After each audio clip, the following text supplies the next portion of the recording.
Digital payments giant PhonePe is making its big e-commerce foray with Pincode. It's a hyperlocal shopping app that will go live on ONDC, the Open Network for Digital Commerce. Bengaluru will be the first city to go live with grocery and food, with more cities and categories to follow. With 450 million users, PhonePe claims to have 1 out of 4 Indians on its platform. 35 million merchants accept payments via PhonePe. Most of them do their business in Tier 2 cities and beyond. This large network could usher growth for ONDC, which has started to bring the next UPI moment for India. India's e-retail market is expected to triple from 50 billion in 2022 to 150 billion by 2027 as per a Bain report, with the shopper base likely to reach 400 to 450 million by 2027. The growth will be led by new online shoppers, primarily from Tier 2 and Tier 3 cities. PhonePe, which dominates UPI with a 50% market share, knows what a platform like ONDC could do for it. PhonePe is also in the middle of a $1 billion fundraise that valued the company at a whopping $12 billion, far ahead of its payment peers, including Paytm. In a bid to grow beyond payment, the payments firm wants to use this war chest to grow its insurance, wealth management and lending verticals while it builds products on the India stack. Essential steps to hit 10,000 crore rupees in revenue and operational profitability, which the company plans to achieve by 2025. Hello and welcome to Young Turks, India's longest running show on startups and entrepreneurship. I'm Shireen Bhan, and joining me now to talk about Pincode and the road ahead for PhonePe is the company's founder and CEO, Sameer Nigam. Sameer, many thanks for joining us here on Young Turks. You know, there's a whole host of issues that I want to talk to you about. Lots of regulatory changes, but I'll get to that in a second. Let's talk about the aspiration as far as ONDC and your decision to launch Pincode. Why and how quickly do you intend to scale this? NCR and Bangalore. We're launching first across Bangalore, across 150 pin codes here. And then after the top 3 metros, goal is to be in about 10 to 15 cities by year end. We would call that a win because, again, you have to digitize all the shops in these big cities. You have to somehow connect them with logistics networks that, honestly, we don't even know the names of. Many of them are just springing up. Hyperlocal delivery networks, national delivery networks. And you have to connect them using this sort of ONDC glue, which is not being tested at scale. So there's, it's an engineer's sort of dream to actually build networks like this, but on an operating side, there's so much to actually go through. So we're going to go slow and steady on this one. Sameer, you also talk about making big investments to try and push the aspiration as far as ONDC is concerned. What could that mean? Quantify that for us. I think you've split the problem into 2 parts. One is we need to spend a lot of time and effort, the non-capital part, just cultivating the entire seller platform ecosystem and the logistics ecosystem. Just for Bangalore, for example, to go live in food, grocery, and pharma, we're working with 10 different seller platforms. It's about 20,000 stores already live. So each one of them has to get digitized. A lot of investment on the technology side by us, as well as to facilitate what our seller platforms are doing. I think then obviously there's going to be, if we find product market match, then there's going to be a considerable amount of marketing that will happen. We've been on IPL for 4 years. We'll be there soon again, next couple of days. Rest assured, if we see even an iota of sort of product market match early on, we will amplify this fast. Because I think there's been a lot of attempts at quick commerce, hyperlocal commerce, but at the guts of it, I feel like the small shopkeepers not being put at the center of the attempts. And I think if the local economy really does start biting, then I think there's a lot of investment. And I'll just say, I think UPI level investment because the market opportunity is that large. I won't quantify UPI level investment. Okay, you won't want to put a number to it just yet. But, what is it going to mean in the near term as far as the expenses are concerned? The expenses have come in at about 3,706 crores. You've, of course, seen big spending on the IPL, the Cricket World Cup, etc. And what will this mean as far as burn is concerned as well? You're burning about 2.5 odd rupees at this point in time to earn a rupee of operating revenue. In terms of burn as well as expenses, what is all of this going to mean? So I think numbers mask a couple of things. If you look at where the burn went or the accounting burn went, More than half of that actually was on the ESOPs that get sort of the liability that we have to account for. The second and largest single ticket item on spend for us last year was actually on the CapEx side, outside of marketing. We are now at a scale where we're processing over 150 million transactions a day. And it is important for us now to keep investing in infra. So we have 5 data centers that we actually spent on last year, about 20,000 servers added. So I think that investment on the CapEx side, below EBITDA, will continue. Our core business actually grew in triple digits for the 4th year straight, and I believe that we're still tracking for the same this year. So I'm not worried about the core payments business and ads business being profitable. We're getting there on schedule. In fact, 2023 sometime, I think we'll be there. But at a consolidated level, if I think of ONDC, we're not building a supply chain. We're not building a logistics fleet. We are actually just focused on building a great app experience that connects the sellers through the seller platforms. So at least on paper, it should be margin positive on each transaction from day 0. And in part, I actually think that this is why ONDC is so terribly exciting. By separating the roles of the seller platforms, the buyer platforms, keeping the pricing discounting out, you actually allow for margin positive commerce growth to happen. So I don't think ONDC will be a drag on our margins in any way. Okay, you expect it to be margin positive on day 0 is what you said, Samir, but and you caveated that well, at least on paper.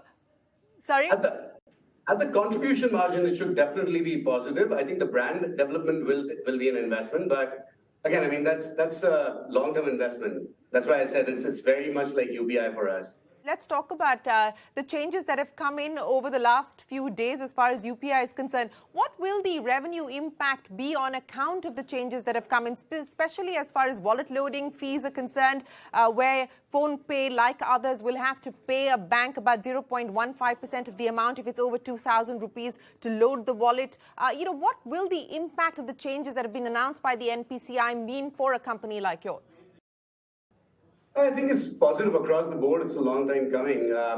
So while there's a 0.15% wallet loading cost, we have a wallet business. There's a 1.1% guaranteed interchange that comes to us as a wallet issuer. So you're making money and you're making it through the UPI rails. Till now, historically, for the last decade, wallet companies have tied up with merchants directly and charged an MDR anywhere from 1.5% to 2.5%, I believe. We don't have as large a wallet business or play as some of our competitors, but we have launched full KYC wallets. We do want to foray further into it. And I think it's a positive sign that certain instruments, whether it's RuPay credit cards on UPI or wallets through UPI, the rails are aligned for monetization. And I think that's been a long time coming. I think it's a good sign for the industry overall. You talked about the interchange, and you're right that it's been capped at 1.1%. What is the current interchange for you? Right now, the wallet play doesn't involve an interchange because the issuer ties up with a shopkeeper and they pay them directly. So if you go today to a shop where you see a PhonePe or an Amazon Pay or a Paytm wallet accepted, that's a bilateral agreement. It doesn't flow through UPI. And there the interchange would, as I said, vary between 1 to 1.5%, 2% I've heard of at times. You've typically not gone past 1.5.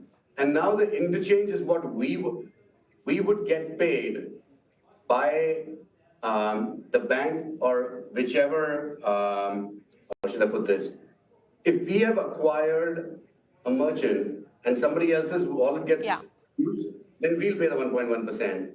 But if we've got the wallet customer and they make a payment at the merchant, then we'll get paid 1.1%. And the acquirer will charge the merchant north of 1.1%. Again, my gut says this will get normalized or standardized pretty soon across the industry. You'll land at about somewhere between 1.4 to 1.6%. Right. And this is something that is contentious, and we don't know whether the government will go down that road or not. But there is an IIT Bombay report that's been put out suggesting that there be a flat facilitation fee of 0.3% to fund the infrastructure linked to UPI. Do you believe that that is now going to have to be a reality that we need to contend with? As I said, no decision has been taken so far. We don't know whether the government will go down that road. But is that something that you believe we should be prepared for? So I think it's inevitable, but my reasons for saying that are slightly different. I think there's a considerable amount of investment that's happening outside of the banking system. This is the fintech system, as we call it, both on the consumer side and the acquiring side. And for the last 20, 30 odd years, whether it's Visa, MasterCard, RuPay, whether it's net banking, somebody subsidizes that cost and incentivizes the players in the industry to make money. And it's traditionally been the merchant. So until zero MDR on UPI came along, the merchants were paying. The merchants continue to pay for Visa, MasterCard, they pay for all the wallet companies. Every other sector is also showing growth. So I'm still not convinced that merchants wouldn't pay a reasonable amount of interchange or MDR. So I'm hopeful it'll happen. I'm always hopeful. I think the government will perhaps relax MDR in waves. They haven't indicated anything, so this is just me conjecturing. But I think they'll relax in waves just to see, as they say, I mean, it's sort of a digitization tax, if you may, but broader shoulders bear the most tax. So maybe they'll start with the big merchants. Well, I know you're hopeful, but Samir, hope is not a strategy. So let me also ask you about the other sword that's hanging on your head. And as of today, it's expected to come in from December 2024. It's been pushed to December 2024. The NPCI guidelines on capping market cap, which will impact companies like yours. And I know that you've said uncertainty doesn't really help plan, but you will now need to plan for December 2024. So what are you doing about that? Well, again, my answer is no different than it was in December 2022. Short of denying consumers access to PhonePe's UPI services, which is the only direct way to reduce my market share, I can hope that more entrants jump on the bandwagon. I can hope that the existing players invest more to grow their own consumer base. I can stop advertising. It's been 2 years and counting. Beyond that, someone has to give me a playbook. So it's still the same response. I mean, I don't know what to say. It's not normal for an entrepreneur to sit there and think about how to actually reduce their growth. So you'll have to cut me some slack on this one. I don't have answers. No, I feel your pain, by the way. I mean, it is an unfair ask of me to ask you how you plan to degrow your business, but that is what you're going to have to deal with unless there is some sort of miraculous change as far as this timeline is concerned, or a complete change of heart on the part of NPCI. But if that were not to be the case, what does that then do to all the targets that you've just spoken of, both in terms of growth and profitability? I'm not worried about the profitability part because a lot of it is being fueled even by the current base. I think it takes us there. Pincode is a separate app. We're going to be foraying into the entire sort of wealth and stockbroking side of things. We have a license. We'll be entering there. That's going to be a new app.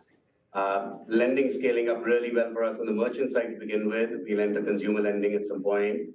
Insurance, I believe we're the fastest growing insurtech in the country right now on distribution. So I think we have a lot going for us. I'm not so worried on the profitability side alone. I'm worried about the growth of the UPI market itself. If the top two players, as things stand, are told you can't add more users, that's the guideline. Because honestly, only about a fourth of India is using UPI. It's about 350 million people. And what's actually more unnatural than asking people to slow their growth is to try and shape the market when there's only about 25% market adoption. It's like trying to shape the final sort of players in the telecom industry before 4G even launched. So we'll see. Time for us to head to another break, but don't go anywhere. We're right back with PhonePe's Samir Nigam to talk about the road to profitability, IPO, and more.